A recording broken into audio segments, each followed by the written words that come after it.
noite. Sejam todos bem-vindos. Como é de praxe, a gente vai ler uma passagem de Palavras de Luz do Espírito Emmanuel, psicografado por Chico Xavier. Não te irrites diante de quaisquer obstáculos, porquanto reclamações ou censuras servirão apenas para torná-los maiores. Quase sempre a longa expectativa em torno de certas concessões que disputamos não é senão o amadurecimento do assunto para que não fale minudências importantes. Isso está em Encontro Marcado, capítulo 29. Não te impacientes. Bem colocado, é bom observar isso aí. Agora, bem mais serenos, bem mais calmos, vamos para a nossa oração inicial.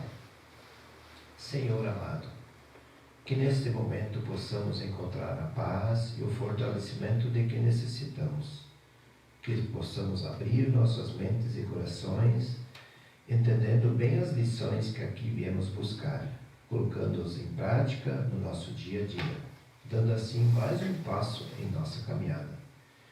Que nosso amigo expositor possa ser feliz em suas palavras, inspirado nesta noite, dividindo conosco seu conhecimento.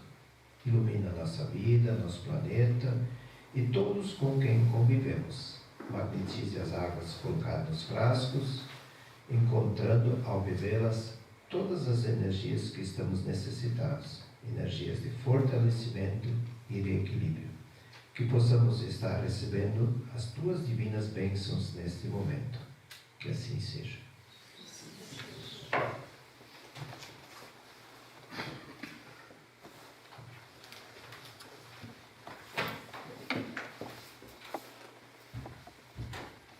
Boa noite a todos. Boa noite. Nós vamos trabalhar nessa noite, como a gente colocou ali, a parábola dos talentos, que está no Evangelho segundo o Espiritismo, no capítulo 16, no item 6.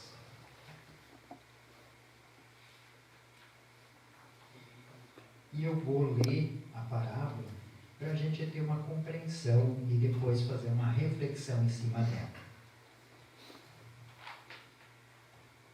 Isso Jesus, falando com os discípulos, ele faz referência e aos que estavam seguindo com ele, ele diz o seguinte: o Senhor, comparando o reino dos céus, diz o seguinte: o Senhor age como um homem que, devendo fazer uma longa viagem para fora do país, chamou os seus servidores e lhes colocou nas mãos seus bens.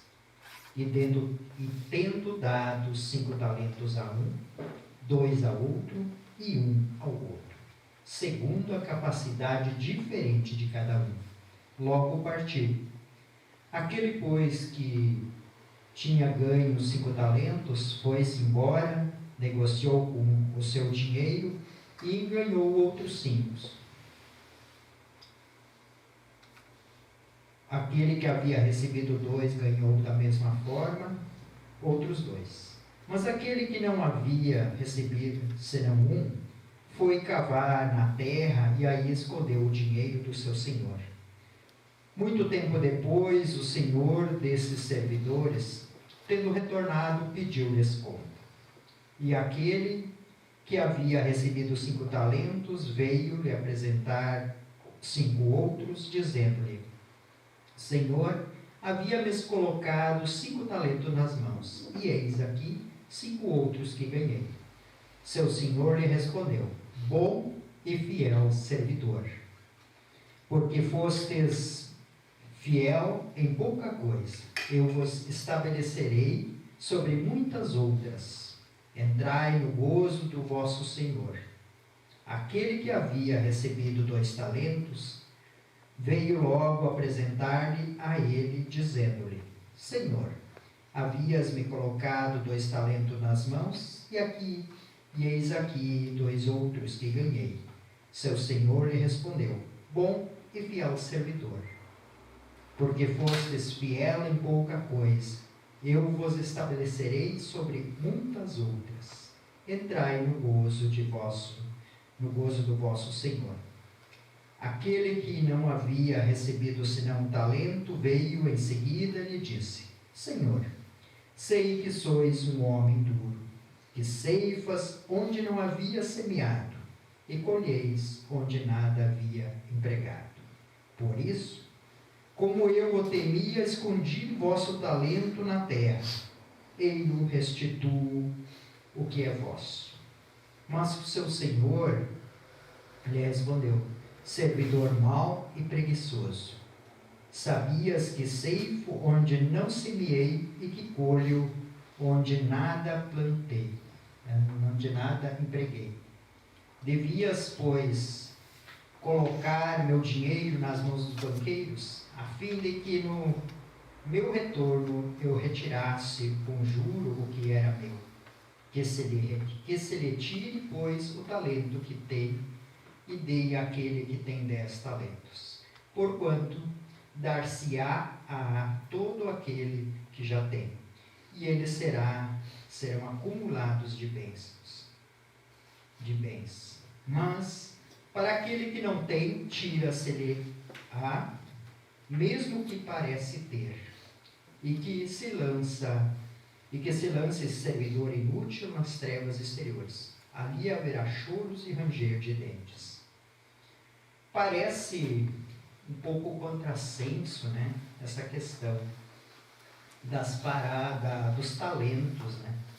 E é natural, né, quando se tem, né, a possibilidade dos recursos, né, elas nos são dadas para a gente desenvolver, a gente levar a questão de saúde, trazer trabalho, desenvolver à nossa volta as possibilidades que a riqueza, os talentos nos são propostos.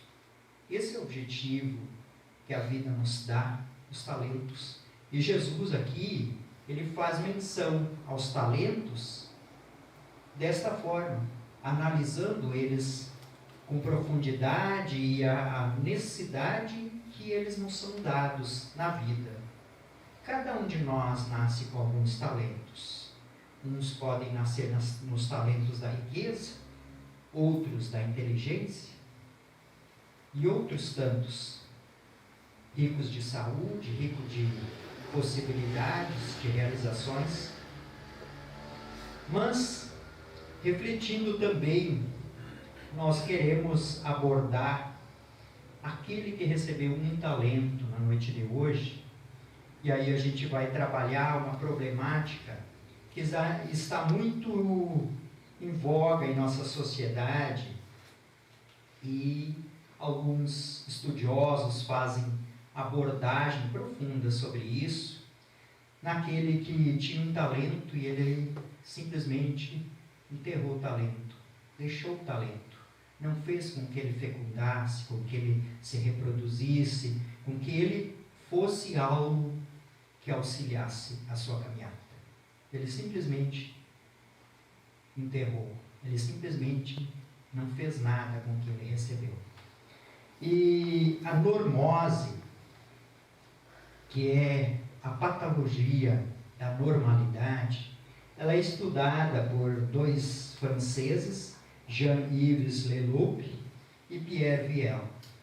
São dois franceses e um brasileiro, Roberto Crema, um psicoterapeuta brasileiro, que fazem abordagem e fizeram uma análise profunda dessa patologia, e eles analisam assim que é o que nós, em nossa sociedade, passamos com muita naturalidade, a gente se encontra nisso. A gente está muito dentro da normose, ela está instalada dentro da nossa sociedade, dentro das nossas vidas, que a gente muitas vezes nem se dá conta. E eles ali no final da década de 90, no século XXI, ali, na virada ali, a partir dali, começaram a fazer esse estudo, percebendo algumas características de nossa sociedade que se mostra doente. E nesse conjunto, vamos dizer assim, é um conjunto de hábitos normais, pelo senso social, mas que na realidade são doentios em graus distintos. São doenças que estão dentro da sociedade, são comportamentos dentro da sociedade que a sociedade considera normais, mas são doentios. As consequências delas, elas nos levam à infelicidade ao indivíduo, nos levam, vai seguindo isso, ele vai adquirindo a doença, e mais profundamente daí ele perde o sentido da vida. Começa a não ter um sentido à sua existência.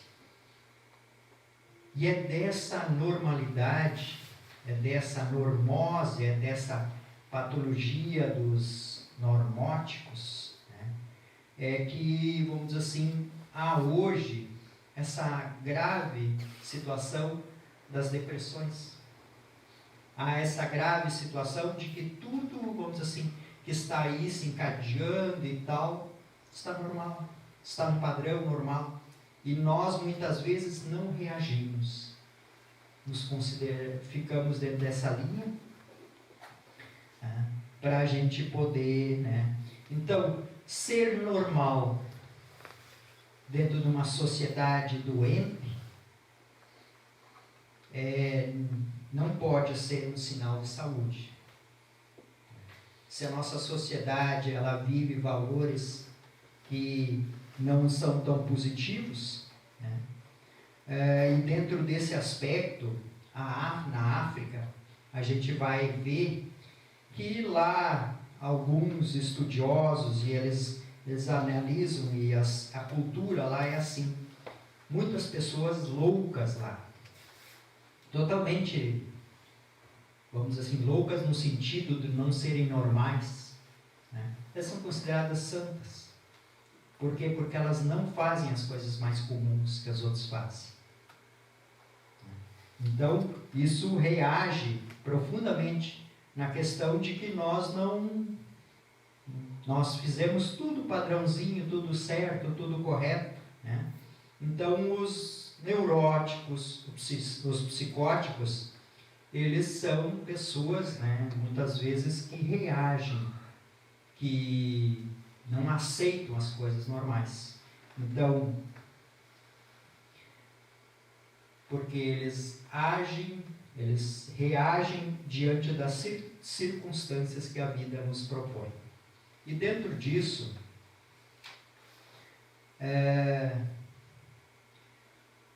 um jovem e o pai relatando a experiência de um taxista, e ele relatando a experiência de seu filho, ele dizia que o filho dele era um menino bom, ia na escola, ele era um menino que ele se levantava quando estava sentado no ônibus e tal, e via uma pessoa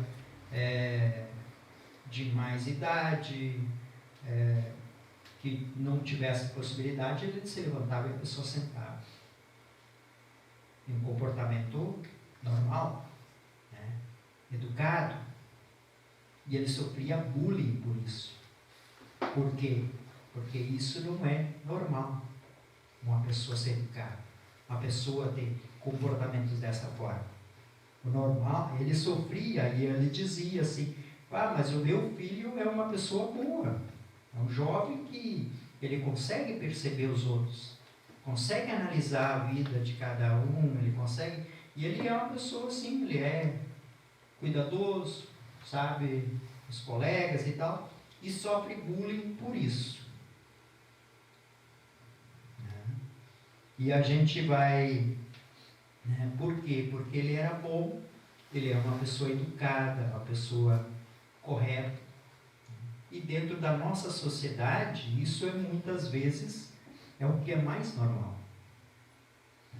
A gente vê processos profundos de dificuldade das pessoas, né, com relação a isso, de que os desajustados, as pessoas que se encontram desajustados, são pessoas, né, que deveriam ser, porque elas estão desajustadas por quê?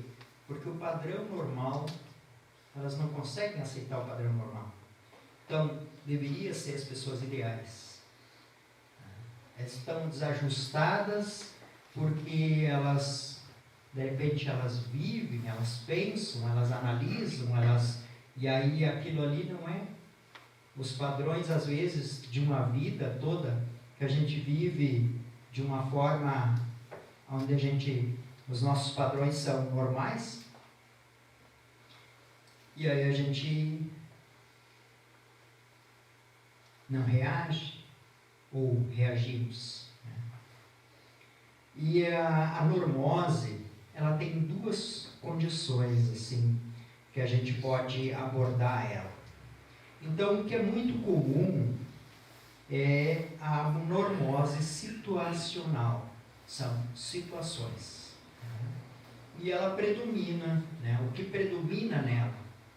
A questão da violência. E a gente vai olhar a violência, como ela cresceu, como ela cresce em nossa sociedade, e para muitos está normal. Para muitos está tudo certo. E às vezes a gente analisa, e a gente tem que pensar nesse sentido também, muitas vezes o fator de violência, a condição que a violência entra para dentro dos nossos lares, tudo isso a gente precisa perceber que não é normal. Nas guerras, né, situações que são vivenciadas muitas vezes pela violência, são momentos fora do comum. Mas nós não devemos nos acostumar com a violência. Nós jamais deveríamos nos acostumar com ela. Porque senão a gente está vivendo uma vida onde nós não reagimos. E ela nos predomina também, a situacional, na falta de responsabilidade muitas vezes. Da nossa sociedade, das pessoas, com relação àquilo que é seu papel. E a gente pode abrir assim um leque de possibilidade, paternidade, maternidade, vivências, relações, e existe assim uma falta de responsabilidade, muitas vezes, muito grande, das pessoas com relação a isso. Então, mas é comum, fulano faz, todo mundo faz, é comum. Nós começamos a nos acostumar, nós entramos no processo da normose. Ela predomina nos processos, e aí a gente vai ver, assim, a gente está inserido no contexto, nosso país, mas não é só o nosso país. A corrupção, ela é algo assim inerente nas questões do poder, do mando, porque a corrupção, ela é tudo que tu corrompe. Ela é algo que é inerente ao ser, à pessoa. Corrupção, né, é tudo aquilo que você corrompe. Você corrompe se você é um indivíduo que tem a sua vida e tenta persuadir, né, um cidadão e tenta persuadir um guarda de trânsito, você está corrompendo. Né? Como diz o Cristo, raça adúltera, né, que adultera as coisas. Né? Então, isso é uma característica do processo de normose. A corrupção, a crueldade das pessoas. E a gente nem é muito importante assim buscar, mas a gente abre um jornal televisivo, e a gente vai e pode enumerar ele. Situações, uma atrás da outra, de crueldades, aonde o ser humano não é mais o ser humano, aonde o ser não está mais buscando a sua essência, a sua vivência, o seu crescimento, o seu potencial. Ele está reagindo, está, vamos dizer assim, num contexto, vamos dizer assim, a gente pegasse um safari da África, a gente vai ver muitos animais que reagem, que agem, que lutam pela questão do alimento e tal. Mas nós, em sociedade, por que lutamos?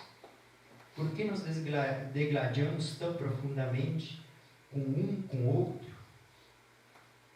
Por pontos de vistas, por amor, como a gente tem visto hoje em nossa sociedade, tão profundamente, pessoas que matam por amor ou por falta de amor. Um amor que está, e dentro desse processo aqui, do situacional, a essência, o que está ali, vamos dizer assim, o egocentrismo, o ego, eu e eu. Então, a grande problemática do ser humano é que ele só se enxerga, é que ele acha que ele pode mais que os outros. E dentro desse processo, a gente vê a degladiação do ser humano, que na verdade nem é ser humano.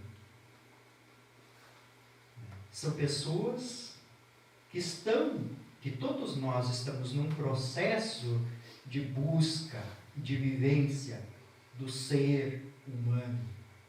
Porque ser é buscar, é qualificar, é se enternecer, buscar, vivenciar sentimentos potenciais que estão dentro de nós, muitas vezes dormindo, para sermos esse humano com potencial, com vivências que nos dão a capacidade.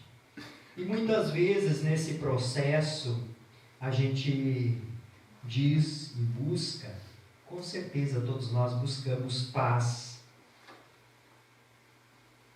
Mas qual é a paz que nós buscamos? A paz da estagnação? Aquela de não querer fazer nada, dar tudo certo? Ou aquela paz, continuando assim, estagnação, aquela de não querer fazer nada para mudar? Comodidade, tranquilidade, em não mudar as coisas, em ficar tudo igual. Isso é estagnação. Porque paz, ela vem de um bom combate. O bom combate é aquele combate persuasivo, do bem, de fazer, de levar, através das experiências, o exercício, o desenvolvimento dos potenciais. Não ficar parado, não achar que tudo vai vir. Trabalhar, porque paz se constrói. A gente muitas vezes vê órgãos governamentais querendo implantar a paz através da guerra. Nunca vão conseguir. Porque a paz é uma conquista. É uma conquista do ser. E quando o ser, quando um governo conseguir perceber isso, implantar dentro do seu país, dentro do contexto, de onde que ele abrange, ele conseguir levar para as pessoas dignidade, bem-estar, vivências, e aonde essas pessoas consigam buscar, nesse contexto, vivências positivas, eles com certeza vão encontrar a paz. Não a imposta, mas aquela da consciência. E através dela, com certeza, haverá resultados positivos.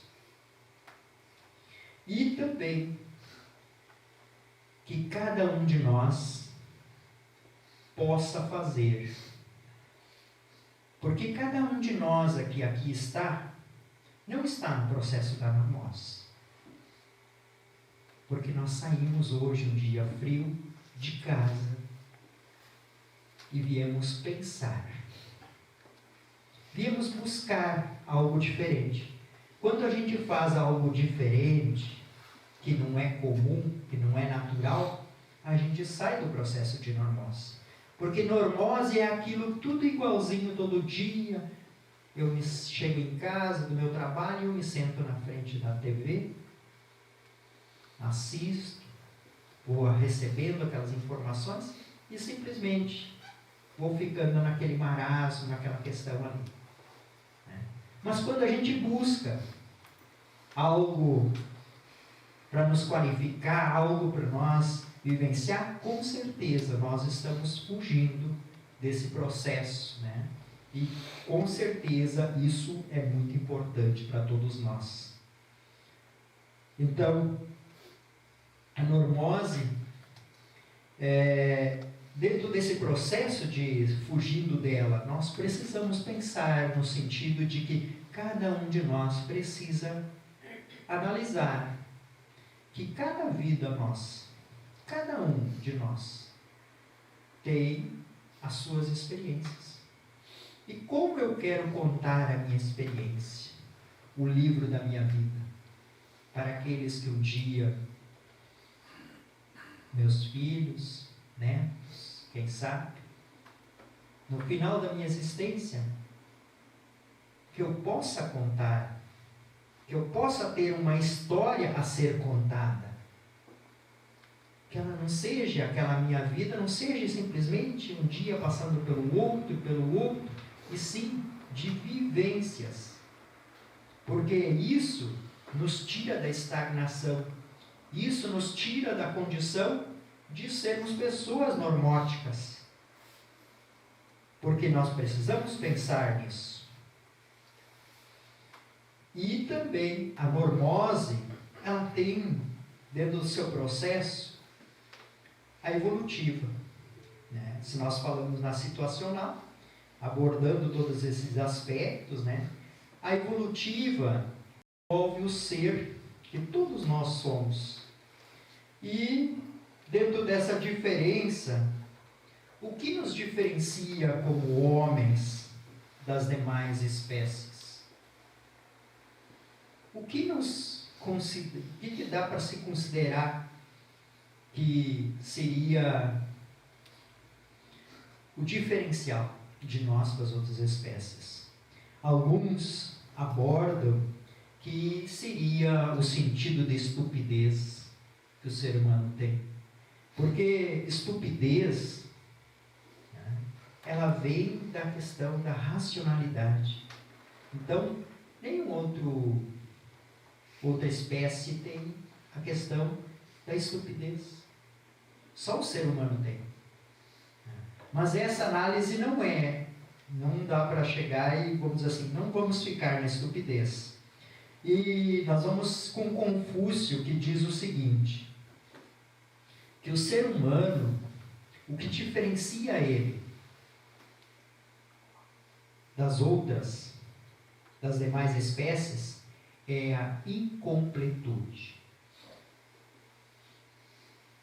Nós não estamos completos. Nós não nos encontramos plenos. Nós temos muito a desenvolver dentro de nós. E o ser humano é o único ser que tem um processo de 8, varia assim de a questão da infância, né? Dessa idade, desse período, onde que o ser, a espécie que tem maior período de infância. E por que será isso? Que Deus concede isso ao ser humano? Para introduzir conceitos, ideias, ser semeado ali, processo educativo. Então, a educação, ela faz com que nós caminhemos nesse processo. Porque nós precisamos desenvolver os potenciais da alma. E isso é Confúcio que diz lá,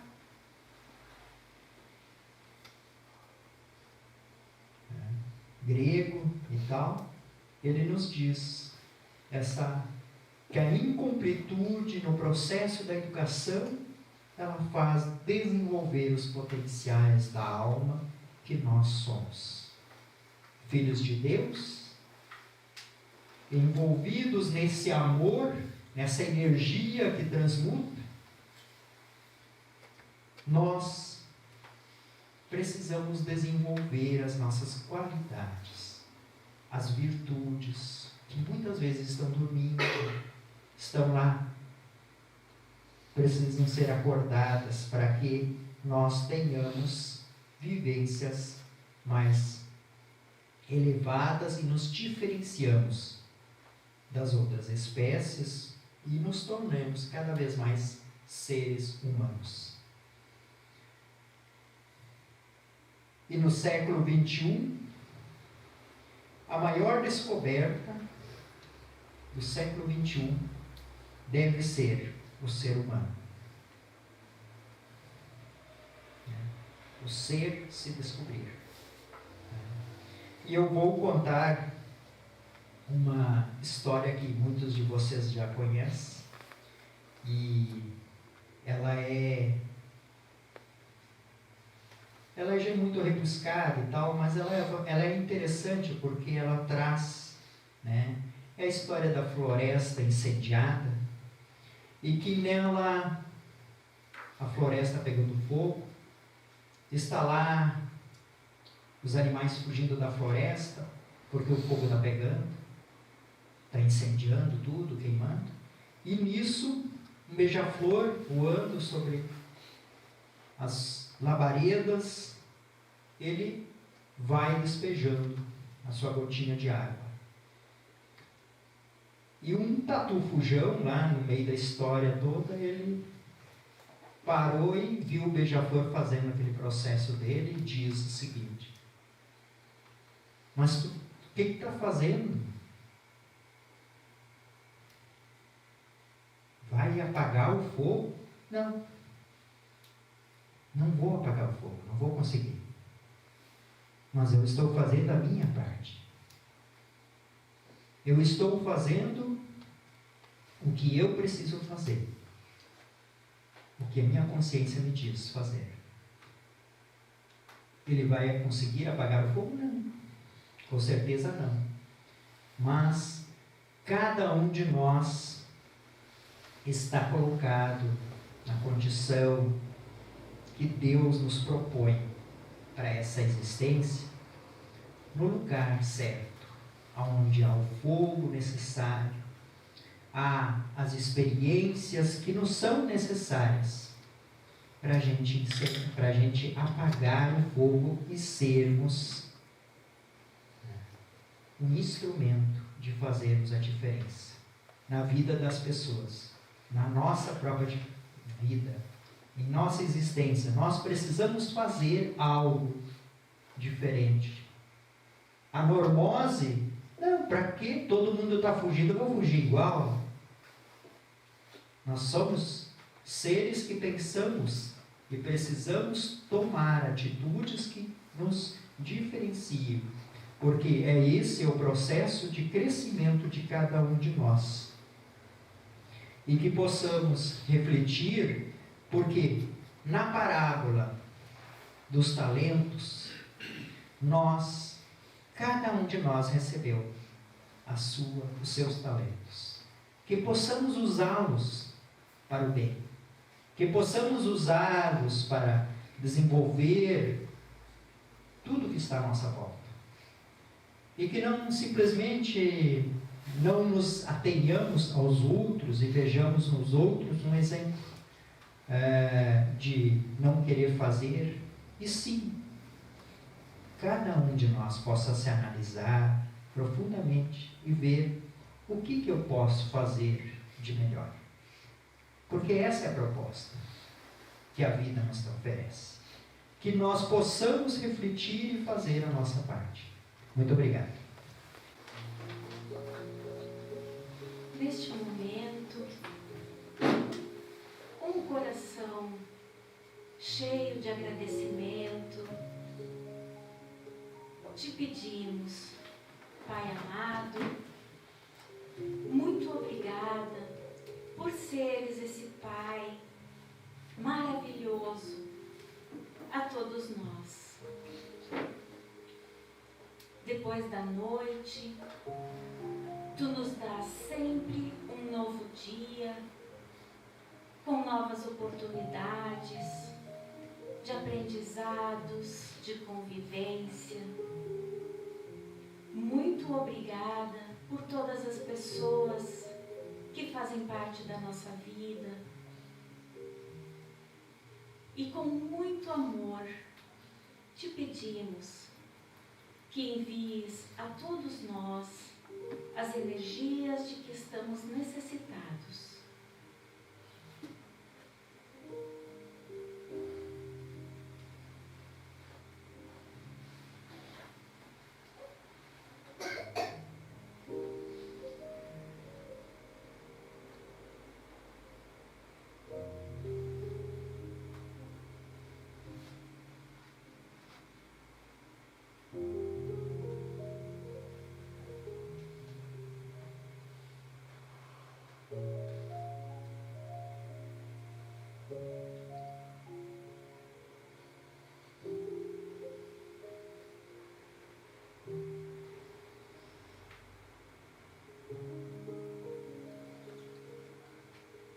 Muito obrigado, Pai amado,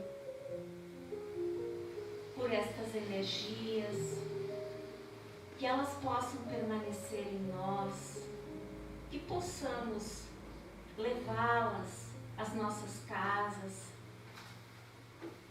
e mantê-las conosco através da prece, através das boas ações, através dos pensamentos e dos sentimentos elevados.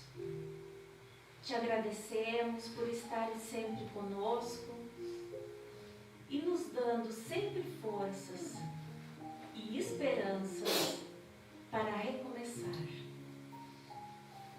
Uma boa noite a todos, um bom retorno aos seus lares, e que assim seja.